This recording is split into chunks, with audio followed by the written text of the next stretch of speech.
বন্ধুরা আজকের ভিডিওটা খুব গুরুত্বপূর্ণ হতে চলেছে। আমরা শিখে নেই কীভাবে অফিস ম্যানেজমেন্ট বা এক্সেলে ডেটা ম্যানেজমেন্ট করা যায়।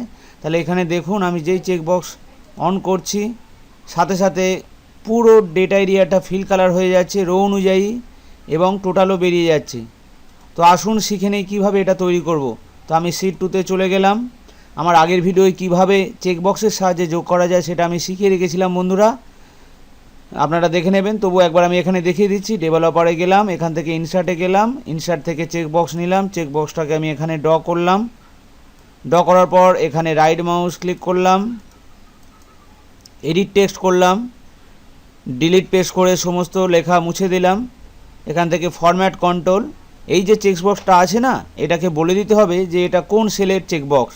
সেই জন্য আমি এখানে চেক করলাম এবং আমার সেল অ্যাড্রেসটা আমি লিঙ্ক দিয়ে দিচ্ছি যে A5। তো $5 অর্থাৎ এটা লক হয়ে গিয়েছে। ওকে করলাম, সমান সমান চিহ্ন দিলাম।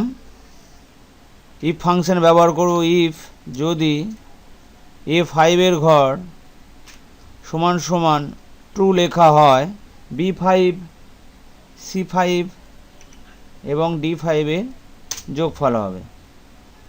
তো এইভাবে কাজ করে নেবেন। তো এখন কিন্তু যোগ হচ্ছে কিন্তু হাইলাইট হচ্ছে না রো অনুযায়ী। সেই জন্য আমাকে করতে হবে কি, পুরো ডেটাটা সিলেক্ট করে নেবেন। এইভাবে আমি সিলেক্ট করে নিলাম। এখান থেকে home, conditional formatting, new rule, use formula to determine which cells to format. এখান থেকে ফরম্যাট ভ্যালু, আমার চেকবক্স আছে প্রথমটাকে আমি প্রথম সেল রেঞ্জটা আমি দেব A2। এই 2-এর আগে ডলারটাকে আমি মুছে দিলাম। ফরম্যাটে গেলাম, ফিল কালারে গেলাম, ওকে। চেকবক্স যখনই অন করছি তখনই পুরো ডেটাটা হাইলাইট হয়ে যাচ্ছে রো অনুযায়ী এবং আমার যোগফলটা আমি দেখা পাচ্ছি। বন্ধুরা আশা করি ভিডিওটা আপনাদের খুব ভালো লেগেছে। ধন্যবাদ।